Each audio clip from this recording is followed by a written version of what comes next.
Hello everyone. सो हम जो कर रहे थे दैट वाज द थीम 2 और आज थीम 2 का जो है लास्ट वीडियो में डाल रही हूँ। इससे पहले वाले जो वीडियो थे थीम 2 के किंग्स फार्मर्स एंड टाउन्स वाले, वो जो हैं वो मैंने फ्लो चार्ट के फॉर्म में दिए थे और ये वाला वीडियो जो है मैं नोट्स की फॉर्म में आपको समझा रही हूँ। क्लियर? तो हमारा लास्ट टॉपिक है वो है ट्रेड टाउन। क्लियर? इसके अंदर जो है, चलो इसको स्टार्ट करने से पहले थोड़ा सा पीछे का रिव्यू कर लेते हैं दोबारा। ये चैप्टर हम पढ़ रहे हैं 600 BC टू 600 CE के बीच के टाइम पीरियड का, जिसके अंदर किंग्स, फार्मर्स, टाउन्स, इस टाइम पीरियड में क्या क्या हुआ करता था वो सब हमें जो भी हमें सोर्सेज मिले हैं उसके अकॉर्डिंग हमने पढ़े हैं। जिसमें मैंने सबसे पहले हम लोगों ने पढ़ा है महाजनपदास में सबसे मेन मगध।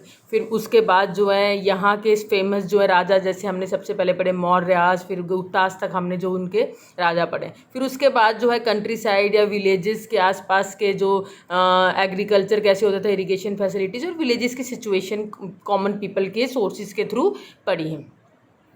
आफ्टर दैट जो हम जो अब पढ़ने वाले हैं वो है अब यहाँ के टाइम पीरियड में कैसे शहर, मतलब शहर कैसे हुआ करते थे और यहाँ का जो है न्यू सिटीज़ किस तरीके के थे, यहाँ वो ट्रेड कैसे होता था, कॉमन पीपल कैसे थे। तो इन related to these type of things हम यहाँ की पढ़ने वाले हैं। So let's begin. New cities जो हैं इस टाइम पीरियड में अगर हम बात करते हैं तो यहाँ के न्यू सिटीज़ की अगर हम बात करते हैं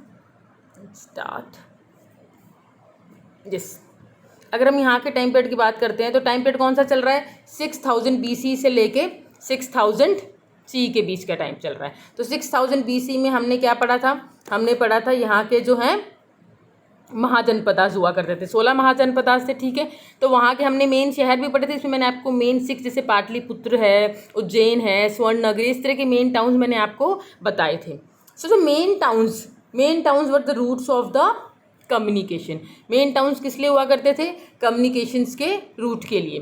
फॉर एग्जाम्पल मेन टाउन्स जो थे, जितने भी मेन टाउन्स थे, that all were connected with the routes of the communications. जिसके अंदर हम यहाँ पे अभी जो है हम मेन जो हैं 4 टाउन्स के बारे में पढ़ेंगे। That is the first is the Pataliputra is famous for the riverine route और पाटलिपुत्र कैपिटल भी है। ठीक है, सेकंड जो है हमारा है Ujjaini, that was famous for the land routes. ठीक है, पुहर जो है हमारा साउथ में है एकदम, जो नियर कोस्ट है। ठीक है, कोस्टल एरियाज है, तो वो जो है एक तरीके से पोर्ट्स की तरह काम आता था, पोर्ट की तरह। ठीक है, that was the Puhar. After that Mathura as usual, Mathura was famous for everything, centre of commercial activity. ये यहाँ की बस्टलिंग कमर्शियल एक्टिविटीज़ यहाँ हुआ करती थी। ठीक है, कल्चरल, पॉलिटिकल, अब हर तरह की एक्टिविटीज़ कहाँ हुआ करती थी, मथुरा में हुआ करती थी। So these types of the cities were there at the time of the 600 BCE। अब हम एक पाटलिपुत्र से कुछ फैक्ट पढ़ लेते हैं। पाटलिपुत्र जो है, अगर हम बात करते हैं पाटलिपुत्र की, तो पाटलिपुत्र जो है, देखो सबसे पहले इसका नाम था पटालीग्रामा। क्लियर, पटालीग्रामा जो इसका नाम था। फिर जो है 500 BC में जो है इन्होंने डिसाइड किया, पहले यहाँ की कैपिटल, मगध की कैपिटल क्या थी, that Rajagriha. I told you before also. ठीक है, फिर उसके बाद 500 BC में they decided to shift. 400 BC में इन्होंने पाटलिपुत्र को जो है उसका कैपिटल बनाया।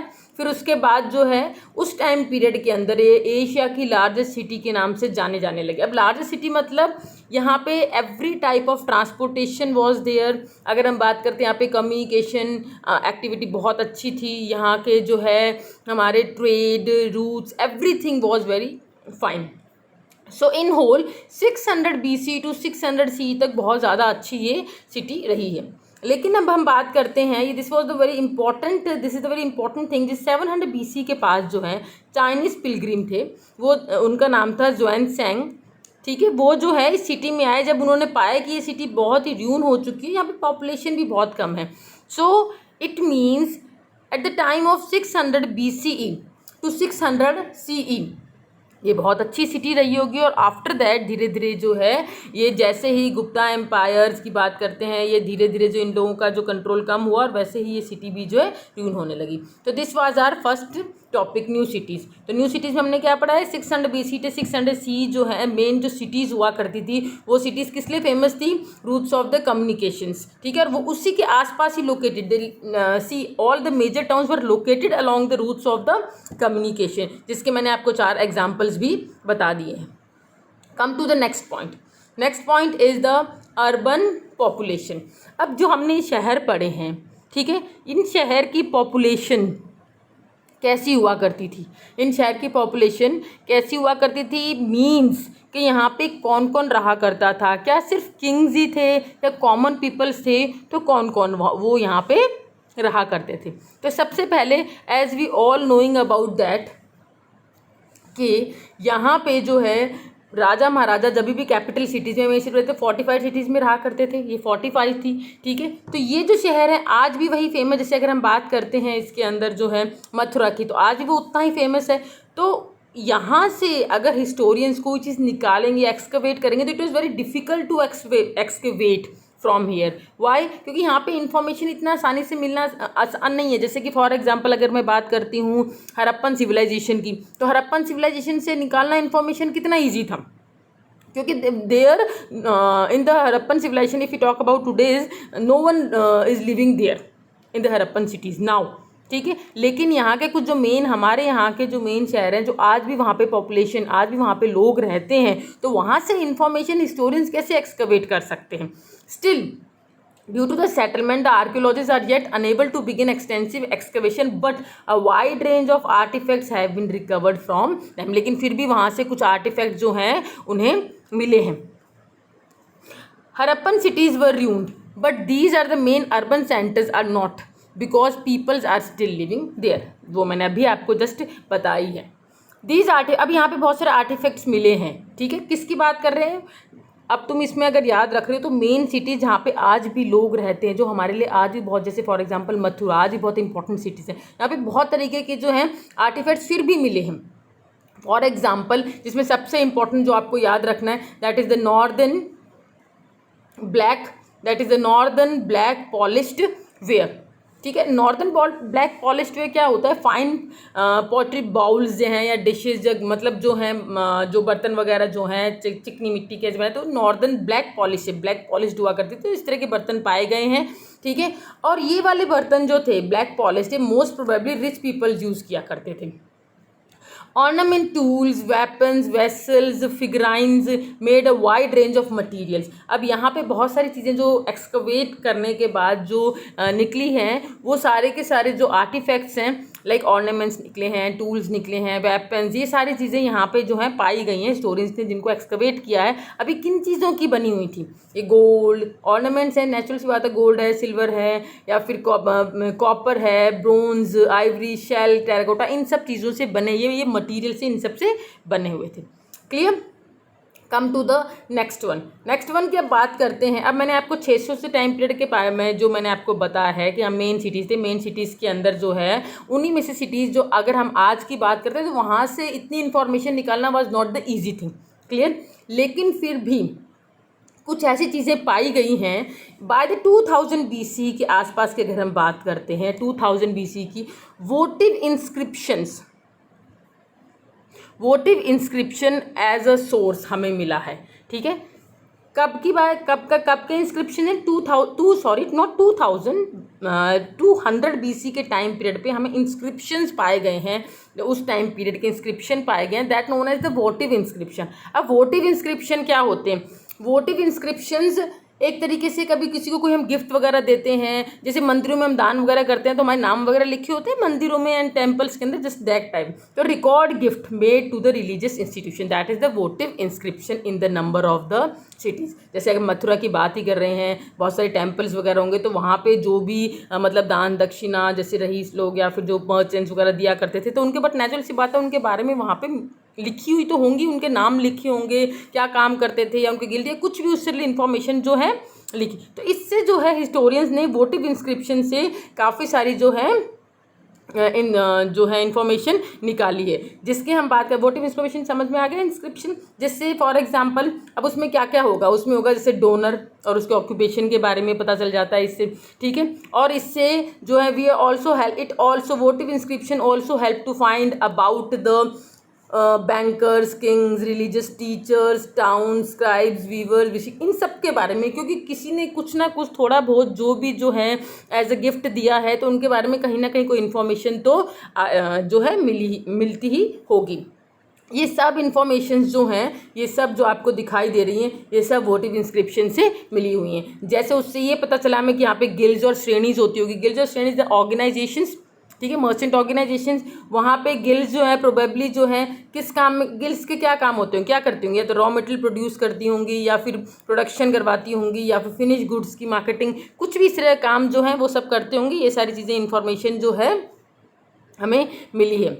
It is likely that craft person use a range of, और ये आयरन टूल्स, ये भी पता चला है कि क्राफ्ट पर्सन जो हैं इन सब चीज़ों को बनाने के लिए आयरन टूल्स का इस्तेमाल तो करते ही होंगे। So this were the things, this was the second. Urban population, urban population का हमें कैसे पता चला है, वैसे तो जनरली उस टाइम पीरियड 45 सिटीज़ में रहते होंगे, लेकिन आज भी वहाँ पे लोग रहते हैं। वो हड़प्पन सिविलाइजेशन की तरह है नहीं जो लोग नहीं रहते होंगे, तो वहाँ एक्सकवेट करना डिफ़िकल्ट है, लेकिन फिर भी उसके बावजूद भी जो है एक्सकवेट किया है हिस्टोरियंस ने, जिसके एग्जाम्पल्स मैं आपको बता चुकी हूँ। जिसमें 200 BC के अंदर एक वोटिव इंस्क्रिप्शन जो लिखी उस टाइम पीरियड में जो लिखी जाया करती थी या लिखी गई थी, वो इंस्क्रिप्शंस भी हमें यहाँ के शहरों में पाई गई है, और उसके अकॉर्डिंग हमें पता चला यहाँ पे अलग अलग तरह के लोग, अलग अलग आर्टिस्ट या फिर क्राफ्टमैन्स हुआ करते थे। यहाँ गिल्ड्स भी थी, ऑर्गेनाइजेशंस भी थी, ठीक है, और different types of the people were living in these type of the cities. Come to the third point, trade in the subcontinent and beyond. अभी हमने क्या पढ़ा है, यहाँ पे शहर हुआ, ये शहर थे, शहर हुआ करते थे, फिर उन शहरों के अंदर जो है कितने तरह के लोग रहा करते थे। Now the next is that in शहरों के अंदर कितने जो हैं, शहरों के अंदर जो है ट्रेड किस तरीके से होता था, या फिर शहरों के बाहर बियॉन्ड द कंटिनेंट भी ट्रेड हुआ करता था। तो ये बात मैं आपको बता देती हूँ कि ट्रेड जो है 600 BC से ही, हम पहले भी ये चीज़ पढ़ चुके हैं, लैंड और रिवर रूट्स, दोनों रूट्स जो हैं ये जो है काम में लिए जाया करते थे, ठीक है। और यहाँ पे कोस्टल एरियाज भी थे, दैट मीन्स कोस्टल एरिया से क्लियर होती है कि ओवरसीज ट्रेड भी करते होंगे। अब इनका ट्रेड कहाँ कहाँ से था, कहाँ कहाँ तक था। अगर इनके हम ओवरलैंड बात करते तो सेंट्रल एशिया तक था, ओवरसीज बात करते हैं तो दोनों तरफ से देखो, इधर अरेबियन सी की तरफ से देखो तो नॉर्थ अफ्रीका, ईस्ट अफ्रीका तक फैले हुए थे। अब बे ऑफ बंगाल की तरफ से अगर देखते हैं तो साउथ ईस्ट एशिया और चाइना तक ये लोग जो हैं फैले हुए थे। मीन्स इनका ट्रेड जो है ओवरसीज ओवरलैंड दोनों तरह से ये लोग ट्रेड किया करते थे। आफ्टर दैट अगर हम बात करते हैं तो trade routes, most probably this is the important point, trade routes. Rulers often attempt to control these routes, possibly of offering the protection for a prices. Rulers जो हैं ज़्यादातर इस रूट्स को, जो भी रूलर्स, फॉर एग्जांपल अगर हम south की बात करते हैं, मैंने पुहार बताया, तो वहाँ पे जो भी राजा अगर वो ज़्यादातर जो है इन रूट्स को जो है कंट्रोल करके रखा करते थे। कंट्रोल मतलब कि अपना एरिया जो है वहाँ पे जो है अपने आप को, अपना वो जो है प्रभुत्व स्थापित करके रखते थे, उस अपने एरिया के अंदर उसको रखते थे। रीज़न क्या है, ताकि उससे जो है प्रोटेक्शन दे सकें वो अपनी, और बदले में उनसे कस्टम ड्यूटीज़ पता है ना, कस्टम ड्यूटीज़ ले सकें। तो rulers often attempt to control these routes, जो भी रूलर है उसके आसपास का, जैसे पोहार मैंने एक एग्जांपल दिया है, पॉसिबली बाय ऑफरिंग, हो सकता है कि वो उस कंट्रोलिस्ट रखते होंगे ताकि आने जाने वाले जितने भी ट्रेडर्स थे उनको क्या दे सकें, प्रोटेक्शन दे सकें। नाउ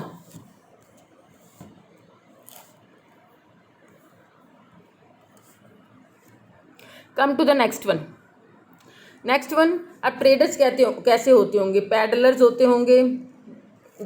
होते होंगे या फिर जो हैं मर्चेंट्स जो हैं बुलक कार्ट्स के ऊपर या फिर पैक एनिमल्स के साथ। भाई अमीर आदमी हैं तो भाई बुलक कार्ट्स भी जा रहे हैं, उनके साथ बहुत सारे एनिमल्स भी जा रहे हैं, ठीक है, ये जाया करते होंगे।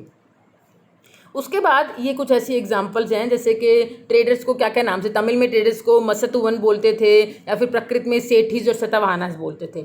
अच्छा, एक और चीज़ है, सी फेयर्स भी हुआ करते। ट्रेड रूट्स पे जो है सी फेयर्स का भी रिस्क रहा करता था, और अलग अलग तरह की गुड्स एंड सर्विसेज एक जगह से दूसरी जगह भेजा करते थे। बहुत सारी गुड्स हुआ करती थी, जैसे सॉल्ट, ग्रेन, क्लोथ, ये मेटल ओर्स है, फिनिश प्रोडक्ट, स्टोन, टिम्बर, एक्स, these types of thing were there. अब हम बात करते हैं हमारे इंडिया के स्पेशलिटी की। इंडिया की स्पाइसेस जो है इसमें सबसे इम्पॉर्टेंट है हमारा जो है पेपर, वो बहुत ही इम्पॉर्टेंट था। मेडिक्लिनिकल प्लांट, टेक्सटाइल, ये सब इंडिया के लिए जो है बहुत, इंडिया का बहुत स्पेशलिटी थी जो रोमन एम्पायर के साथ, जिसमें इंडिया जो है क्या किया करता था, ट्रेड किया करता था। और transport Arabian sea to the Mediterranean sea. अब ये कुछ फैक्ट हैं, इन फैक्ट के अंदर जो है अगर हम देखें तो ग्रीक नेम, ये फैक्ट्स हैं, जैसे कि रेड सी को जो है एरिथियन बोले थे, पेरिप्लस जो है, ये कुछ फैक्ट्स हैं जो आपको लर्न करने होंगे, 1 मार्क्स में आ जाते हैं। पेरिप्लस जो है वो सेलर्स को कहते हैं जो सेलिंग अराउंड किया करते हैं, उसे पेरिप्लस कहते हैं। और हमें ये भी एविडेंसेस मिले हैं इन सब चीज़ों से कि तमिलनाडु में जो है, तमिलनाडु का जो है एक कोडुमनल जो सिटी है, या you can say the village था, वहाँ पे बीड इंडस्ट्रीज़, वहाँ पे कोडुमनल तमिलनाडु, वहाँ पे बीड इंडस्ट्रीज़ थी, जैसे प्रीशियस और सेमी प्रीशियस स्टोन्स से जो है सॉरी वो बीड्स बनाया करते थे। Now come to the next one, third point समझ में आ गया, मीन्स ट्रेडर्स वगैरह कैसे ट्रेड किया, कैसे किया करते थे। तो इन होल आपको थर्ड पॉइंट के अंदर याद रखना है कि ट्रेड जो है ओवरसीज और ओवरलैंड दोनों तरह से होता था। Coins and Kings, let's talk about the coins and Kings. Coins and Kings की बात करते हैं तो अच्छे से दिमाग में बिठा लो, जब से इंट्रोडक्शन ऑफ कॉइनेज हुआ है तब से ही ट्रेड जो है ईजी हो गया है। सेकंड, अब इसमें मैं 3 तरीके से आपको बताऊंगी। पहला, 600 BC में सबसे पहले पंचमार्क कॉइन आए थे। पंचमार्क कॉइन्स कैसे होते हैं, जैसे मिंट वगैरह किया जाता है, ठीक है ना, वो सिल्वर और कॉपर के थे। ध्यान से सुन लेना, 600 BC के अंदर पंचमार्क कॉइन आए थे जो सिल्वर और कॉपर के थे। Clear. Excavated the number of site, हुए बहुत सारी साइट्स, न्यूमिस्मेटिक्स ने इनको बहुत ढूंढा है, काफ़ी सारे ढूंढ के। Numismatics those who do the study of the coins, तो ये काफ़ी मिले हैं, जिससे ये चीज़ क्लियर हो गई है कि कमर्शियल नेटवर्क था। Attempt to identify the symbol of punchmark coins include specific ruling dynasties. अब जब पंचमार्क कॉइन्स जब का न्यूमिस्मेटिक्स जब उसकी स्टडी कर रहे थे तो ये चीज़ क्लियर हुई है कि बहुत सारे रूलिंग डायनेस्टी, जिसके अंदर मौर्यज ने इसको ज़रूर जो है इशू करवाया होगा, उस टाइम पे मौर्यज ने इशू करवाया होगा, और मौर्यज के बाद जो है हमारे किंग्स और कई किंग्स और मर्चेंट्स, बैंकर्स, टाउन, ये लोग भी इशू करवाते होंगे। Come to the next one, so 600 BCE पहली चीज़ बताई, वो क्या है, पंचमार्क कॉइन्स। अब आ जाओ हमारे 200 BC। 200 BC में हमारे कॉइन्स आए जिसके ऊपर जो है, पंचमार्क कॉइन्स किसके, सिल्वर के और कॉपर के, जिसके ऊपर जो है name and image of the rulers का नाम और इमेज लिखी। अब ये चीज़ आपके लिए बहुत इंपॉर्टेंट है, याद रख लेना, क्योंकि जब बाद में मैं आपको खरोष्टी के बारे में बताऊंगी तो आपके काम आएगा, एक ऐसी डेसिफर्ड की। तो 200 BC के अंदर जो है Indo Greek establish their control in the north west of सब कंटिनेंट। इंडो ग्रीक आ चुके थे, ये हम पहले भी पढ़ चुके हैं 200 BC के अंदर, और उन्होंने कैसे कॉइन्स इशू किए जिसपे उनका नाम और इमेज, राजा की इमेज हुआ करती थी। क्लियर।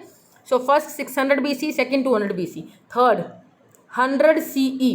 100 CE में कुशानाज ने सबसे पहले गोल्ड कॉइन्स को इशू किया। अच्छे से दिमाग में बिठा लो, 100 CE Kushanas was the first who issued the gold coins in 100 CE, जिसका वेट बिल्कुल रोमन एम्परर और पार्थियन रूलर्स ऑफ ईरान के जो कॉइन्स होते थे उनका जितना ही उसका वेट हुआ करता था। After that coins indicate the coin से क्या पता चलता है, गोल्ड कॉइन से, कि उस टाइम पे ट्रांजेक्शन, जब गोल्ड कॉइन इश्यूज हो रहे हैं तो ये चीज़ क्लियर है कि खूब ट्रांजेक्शन्स हुआ करती होंगी, ट्रेड बहुत जो है पीक पर होगा, that's why they issued the gold coins. ठीक है। Hoards of Roman empire, Roman coins have been found in the South India which denotes foreign trade, not only their political boundaries, means trade between the Roman Empire and the South India। अब ये चीज़ और clear है कि जो हमें hoards, बहुत सारे जो कॉइन्स जो मिले हैं वो हमें साउथ इंडिया में मिले हैं, दैट मीन्स कि ट्रेड जो है नॉट ओनली जो इन बिटवीन द बाउंड्रीज, या फिर राजा अपनी टेरिटरीज के अंदर नहीं करता था, फॉरेन ट्रेड भी होते थे बियॉन्ड द बाउंड्री। जैसे रोमन एम्पायर का ट्रेड, रोमन एम्पायर किससे ट्रेडिंग कर रहा था, साउथ इंडिया से, जस्ट लाइक दैट। क्लियर। तो मैंने आपको 3 बता दिए हैं। First is that 600 BC, second 200, BC, third 100 CE and the next one again 100 CE के अंदर और भी कम्युनिटीज़ थी। ये यदेहाज पंजाब के और हरियाणा के ट्राइबल पीपल्स हुआ करते थे, ये अपनी इनकी रिपब्लिक कम्युनिटी हुआ करती थी। इन्होंने भी कॉइन्स इशू किए थे, किसके? Copper coins.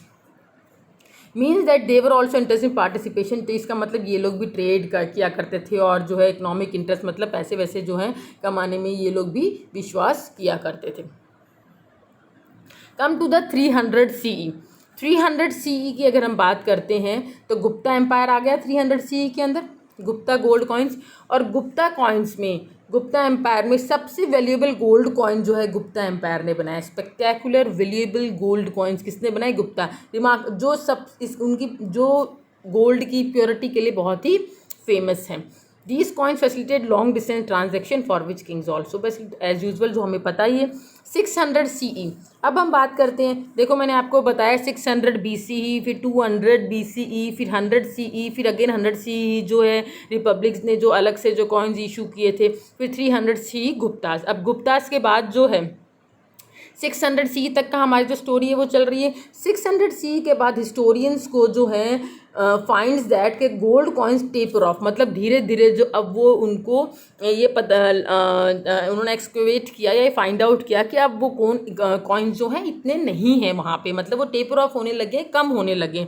उसके पीछे क्या रीज़न हो सकता है? उसके पीछे ये रीज़न हो सकता है कि मे बी कि कोई इकोनॉमिक क्राइसिस आ गई हो, मे बी इकोनॉमिक क्राइसिस आ गई हो वहाँ पे, अब जो है इतना अच्छा जो है बिजनेस नहीं चल रहा हो। या दूसरा बहुत इंपॉर्टेंट सब हिस्टोरियंस ने अलग अलग सजेस्ट किए हैं उसके reasons. Economic crisis, second economic crisis का रीजन वो बोल रहे हैं वेस्टर्न रोमन एम्पायर। अगर आपने जो 11th क्लास में देखा तो हमने पढ़ा है रोमन एम्पायर जो है कोलैप्स हो गया था 6 CE के पास एकदम, तो उसका रीज़न भी हो सकता है कि collapse of the Roman empire. Second कह रहे हैं, सेकंड हिस्टोरियन सजेस्ट कर रहे हैं, अदर्स आर्ग्यू दैट दे में न्यू नेटवर्क, और कुछ हिस्टोरियंस कह रहे हैं कि नए नेटवर्क और नए ट्रेड जो है सिस्टम स्टार्ट हो गए होंगे, नए नेटवर्क सिस्टम, तो इसलिए यहाँ पर इस एरिया में नहीं पाए जा रहे, नए ट्रेडिंग सेंटर्स आ गए होंगे, इसलिए जो एरियाज़ हैं यहाँ पे वो पॉइंट्स नहीं पाए गए हैं।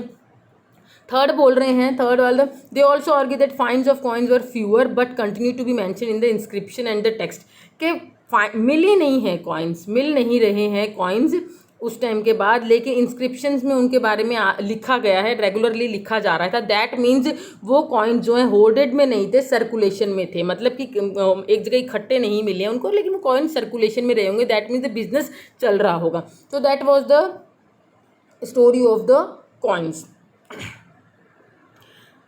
Now this was the whole topic जो मैंने आपको पढ़ा दिया है। 6th topic. 7th अगर हम बात करते हैं तो 7th topic is that back to the basics. अब इतना हमने सारी चीज़ें, सारे सोर्सेज पढ़ लिए, हिस्टोरियंस ने किस तरीके से क्या क्या ढूंढा, कैसे किया, सारे तो सोर्सेज, क्योंकि 600 BC के बाद जो है हमें सब जो है डेसिफर्ड चीज़ें मिली हैं, तो हिस्टोरियंस को नेचुरल सी बात है बहुत दिक्कत तो आई होगी सॉरी इन सबको डेसिफर्ड करने में। डेसिफर्ड में मैंने आपको स्टार्टिंग में ही 2 जो है स्क्रिप्ट्स बताई थी।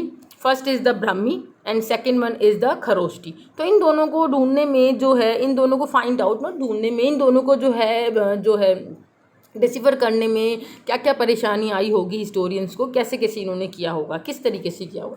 लेट्स टॉक अबाउट द, इसमें 3 टॉपिक है कि ब्राह्मी को कैसे डिसिफर किया, खरोष्टी को कैसे रीड आउट किया, और third one is that historians evidence from inscription. जो हिस्टोरियंस को मिलती है उससे वो कैसे कंपेयर करते हैं, क्या क्या एविडेंस उसमें से फाइंड आउट करते हैं, क्योंकि इट इज़ नॉट ईजी, अगर छोटी सी भी गलती हो गई तो पूरी की पूरी स्टोरी चेंज हो सकती है। Let's come to the first topic, deciphered Brahmi. पहली चीज तो ब्राह्मी को डेसिफर्ड करने के लिए इसमें आपको जो याद रखना है वो ये है, देखो इसमें एक सबसे पहले मैं आपको बताती हूँ, डेसिफर करने वाले तो जेम्स प्रिंसेप ही थे, ठीक है। अब हमने ये देखा है ब्राह्मी और खरोष्टी को डेसिफर किया 1830 में, लेकिन अशोकन ब्राह्मी को इन्होंने डेसिफर किया है 1838 के अंदर। पहली चीज़, इसको डेसिफर करने से पहले अगर हम बात करते हैं तो मॉडर्न जितनी भी लैंग्वेजेस थी उससे कंपेयर करने की कोशिश की है। Most of the scripts of the modern Indian language derived from the Brahmi, सब ब्राह्मी से derived, this scripts used in the most Ashokan inscription, ठीक है। तो ये माना जाता है कि जितनी मॉडर्न लैंग्वेज है वो किससे डिराइव्ड हुई हैं, ब्राह्मी लैंग्वेज से। तो अब यूरोपियन स्कॉलर्स जो थे उन्होंने इंडियन पंडित्स की मदद लेके ठीक है। इंडियन पंडित की संस्कृत की मदद, संस्कृत या मॉडर्न बंगाली जो है, मॉडर्न बंगाली आज के बंगाली है, उसकी मदद लेके जो है इन्होंने जो फाइंड आउट किया। और एज यू ऑल नोइंग कि हमारी जो है लैंग्वेज है क्या है, उसकी स्क्रिप्ट देवनागरी, ठीक है। तो देवनागरी के जो कुछ कुछ वर्ड्स हैं वो ब्राह्मी जैसे थोड़े बहुत जो हैं लगते हैं। सो 18th सेंचुरी में compare there letters with the old specimens. तो इन्होंने जो है देवनागरी के जो भी जितने भी लेटर्स ओल्ड स्पेसिमेंस के जितने भी ओल्ड उनको उनसे कंपेयर करना स्टार्ट किया। इन होल मैं कहना चाहूँगी कि देवनागरी को जो है ब्राह्मी को इन्होंने देवनागरी से कंपेयर करना स्टार्ट किया। तो स्टार्टिंग में उनको लगा कि संस्कृत लैंग्वेज ही है, एज्यूम किया, लेकिन बाद में पता चला कि वो प्राकृत लैंग्वेज है। क्लियर। बाद में जो ये प्राकृत लैंग्वेज फिर किसने बनाई, द इन्वेस्टिगेशन किसने किया, जेम्स प्रिंसेप ने इन्वेस्टिगेट किया 1838 के अंदर। क्लियर है। तो इन होल इसमें आपको क्या याद रखना है, इसमें ये है कि मॉडर्न लैंग्वेज से कंपेयर करने की कोशिश की है।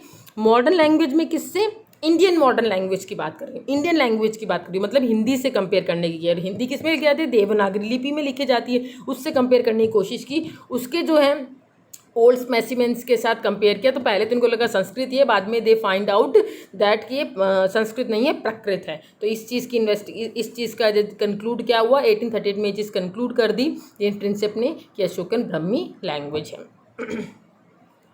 After that Kharosthi, let's talk about the Kharosthi. जैसे वहाँ यूरोपियंस ने वहाँ पे जो है ये संस्कृत के साथ या फिर देवनागरी के साथ कंपेयर करने की कोशिश की, वैसे ही खरोष्टी के ज़्यादातर जो है हमें मिले नॉर्थ वेस्ट। इसकी इंस्क्रिप्शन नॉर्थ वेस्ट में मिली है। नॉर्थ वेस्ट में कौन थे, इंडो ग्रीक रहा करते थे, इंडो ग्रीक थे, इंडो ग्रीक कॉइन्स मिले हैं, ठीक है। तो इंडो ग्रीक के जो कॉइन्स मिले हैं, इसको डेसिफर करने का तरीका थोड़ा अलग है। इंडो ग्रीक जो कॉइन्स मिले हैं उसके दोनों तरफ जो हैं, these coins contain the names of kings written in the Greek and the Kharoshthi. तो इन कॉइन्स के ऊपर जो है नाम जो लिखा है राजा का, ग्रीक और खरोष्टी दोनों लेटर्स के अंदर लिखा गया है, जिसमें कुछ कॉमन चीज़ें पाई गई हैं। कंपेयर लेटर जैसे A, European scholars who could read the Greek compare the letter A could be found in both the script like Apollodotus. राजा का नाम है अपोलोडोटस, ठीक है। इंडो ग्रीक जो है पहला किंग है इंडिया का, जो यहाँ पे एस्टेब्लिश, जिसने अपना एम्पायर एस्टेब्लिश किया। तो उसके अंदर जो जो लेटर था वो जो है दोनों में पाया गया, खरोष्टी में भी पाया गया है और ग्रीक लैंग्वेज में भी पाया गया। लेकिन ये तो हुई कुछ वर्ड्स की बात, इससे सारी चीज़ें क्लियर नहीं थी, इसमें तो कुछ वर्ड्स फाइंड आउट किए। लेकिन प्रिंसिप ने आइडेंटिफाई किया इसको, इंस्क्रिप्शन को, एज अ प्राकृत, कि ये भी प्राकृत जो है लैंग्वेज है। It becomes possible to read longer inscription as well. और जब ये प्रकृति के साथ इसको जो है आइडेंटिफाई किया, उसके बाद इसको पूरा जो है पढ़ा गया। That after that it was easy. तो ये जो है, अगर हम ब्राह्मी की बात करते हैं तो ब्राह्मी कैसे हुई, ब्राह्मी हुई जो है हमारी इंडियन संस्कृत से कंपेयर करके। और इन्होंने जो सेकंड जो है खरोष्टी को पहले किससे कंपेयर किया, इंडो ग्रीक के साथ कंपेयर करने की कोशिश। Come to the third 7.3 topic, historical evidences from inscriptions. अब to find out how the epigraphist and historians work, let's look out the 2 inscriptions of Ashoka. अब कुछ इंस्क्रिप्शंस मिली है, तो ये कैसे हिस्टोरियंस काम करते हैं। तो हम इंस्क्रिप्शन, तो इसमें 2 इंस्क्रिप्शंस हैं। पहली जो है सोर्स 10 जिससे पता लगाया है, और दूसरी इंस्क्रिप्शन है, मैं आपको बताती हूँ, दूसरी इंस्क्रिप्शन है हमारी जो है सोर्स 11। इन 2 इंस्क्रिप्शन को जो है कंपेयर किया है हिस्टोरियंस ने, एंड आफ्टर दैट जो उन्होंने काफ़ी सारे जो हैं फैक्ट्स पता किए हैं। सबसे पहले अगर हम बात करते हैं तो सोर्स 10 जो है आपके एनसीईआरटी बुक का सोर्स 10 है, जिसके अंदर जो है राजा का नाम ना लिखने की जगह राजा के टाइटल्स लिखे हुए हैं, देवान नाम पिया और जो है पियादसी, उसके नाम लिखे हुए हैं। कुछ और इंस्क्रिप्शंस पाई गई हैं, कुछ और इंस्क्रिप्शन वहाँ पे जो है अशोका जो है लिखा गया है, ठीक है। तो अब इनको जब दोनों को कंपेयर किया, लेकिन अशोका भी लिखा गया है और उनके जो है टाइटल्स भी लिखे गए हैं। देन द हिस्टोरियंस ने जब दोनों इंस्क्रिप्शंस को या सारे इंस्क्रिप्शंस को आपस में जो है कंपेयर किया, तो ये चीज़ क्लियर हो गई।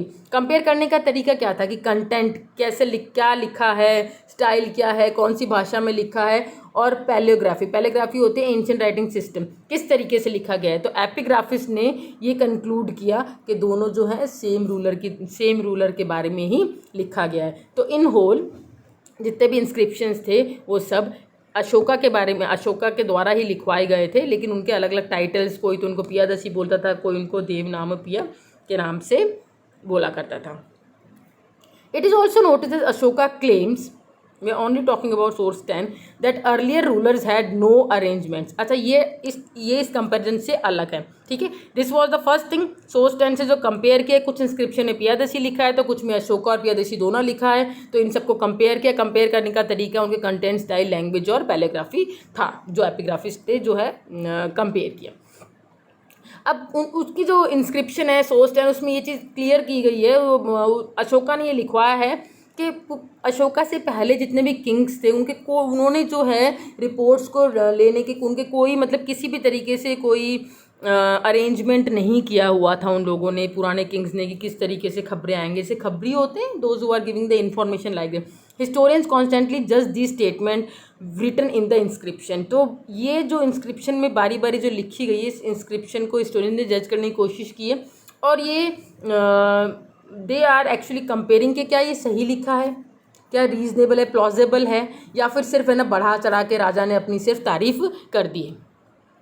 Because of the epigraphy sometime use the brackets to make the sentence. अच्छा, इस चीज़ को याद रखना, ब्रैकेट्स क्या है। फॉर एग्जांपल जैसे कुछ कोई नाम लिखा गया है तो उसको ब्रैकेट में जो है ये लोग जो हिस्टोरियंस, ताकि आगे जाके जो है उन हिस्टोरियंस को प्रॉब्लम ना हो कोई चीज़ को समझने में, तो उसको स्पेशली जैसे अरेंजमेंट ये जो वर्ड है, तो अरेंजमेंट जो है उन्होंने जो है ब्रैकेट में लिखा हुआ था उसके अंदर, सोर्स को जब डेसिफर किया, ठीक है, ताकि वो जो है रियल चीज़ से जो है भटक ना जाए, जो भी एक्चुअली लिखा है उसी को ही समझ सके। This had to be done carefully to ensure intending meaning of the author is not change. Clear, ताकि ढंग से बहुत केयरफुली किया जाए ताकि मेन जो मीनिंग है वो बदल ना जाए। Thirdly, historians have assessed if the king order were inscribed on natural rocks near city. एक और इनको प्रॉब्लम जो है हिस्टोरियंस ने फेस की, वो बोल रहे हैं कि किंग्स ने जो भी मतलब किंग्स में, चलो राजा के में अशोका की बात करते हैं, अशोका ने सब कुछ नेचुरल रॉक्स पे लिखवाया था, हम पढ़ चुके हैं। सिटीज़ के पास ही लिखवाया है, कम्युनिकेशन रूट पर लिखवाया है, इंटीरियर सिटीज़ के अंदर क्यों नहीं उन्होंने ये चीज़ें लिखवाई? What was the reason behind that?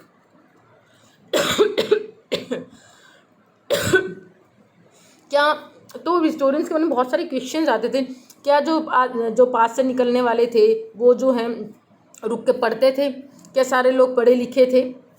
Did everybody thought out of सब कंटेंट यूज प्रकृत? क्या सारे के सारे उस पूरे सब कंटिनेंट के अंदर प्रकृत को जो है प्रकृत को जानते थे, प्रकृत भाषा पढ़ सकते थे?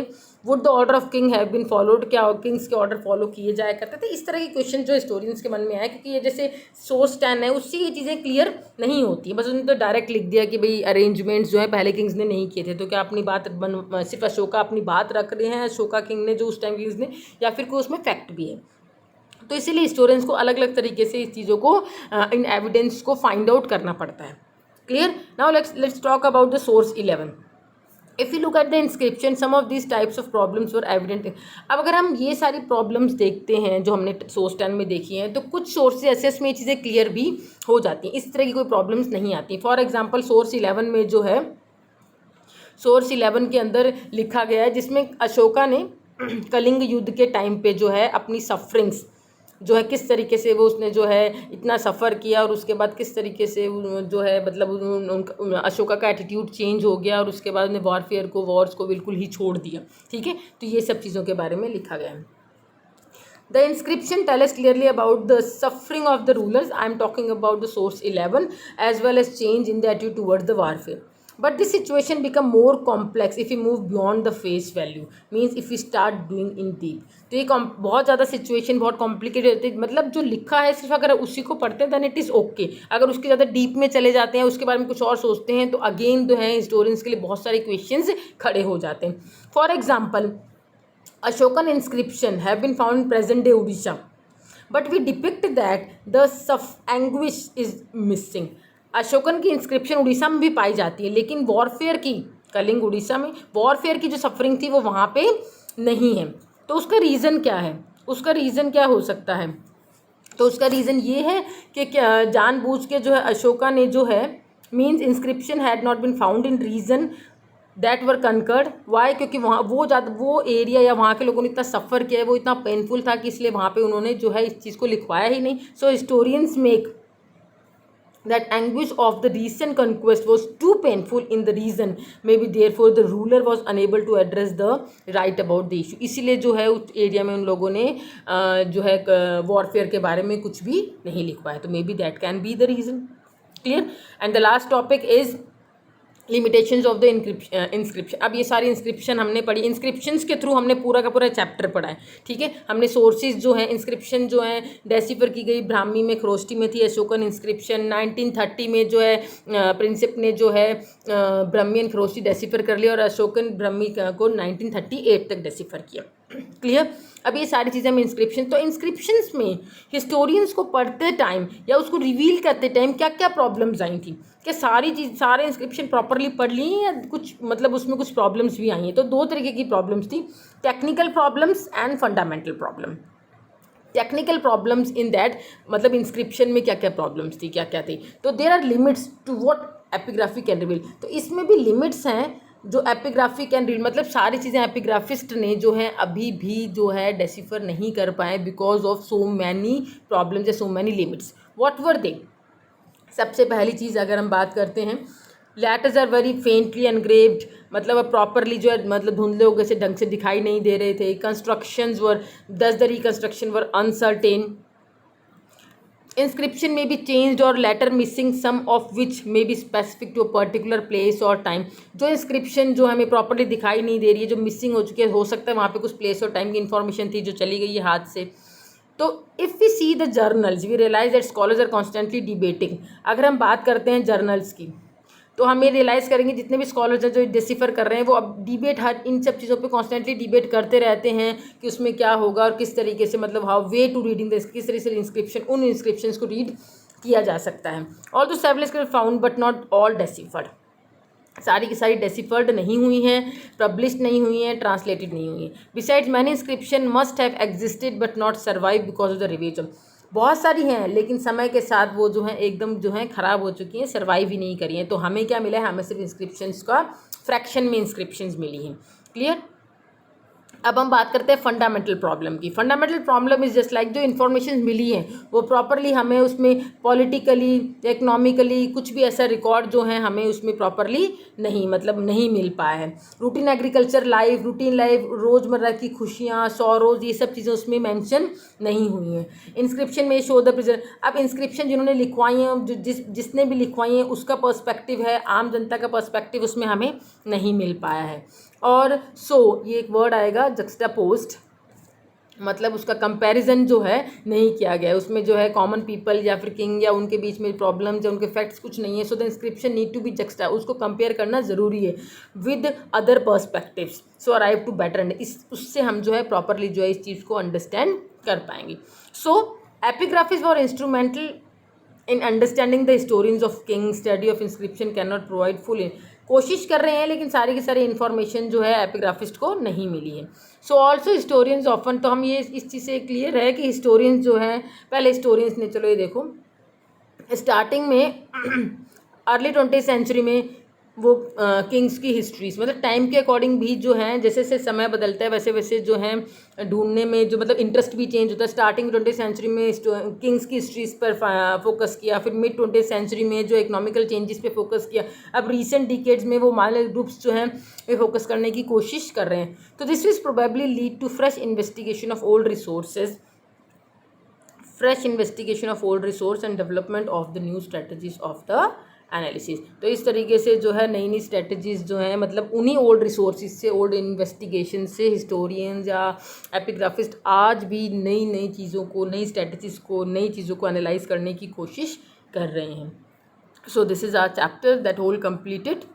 Thank you.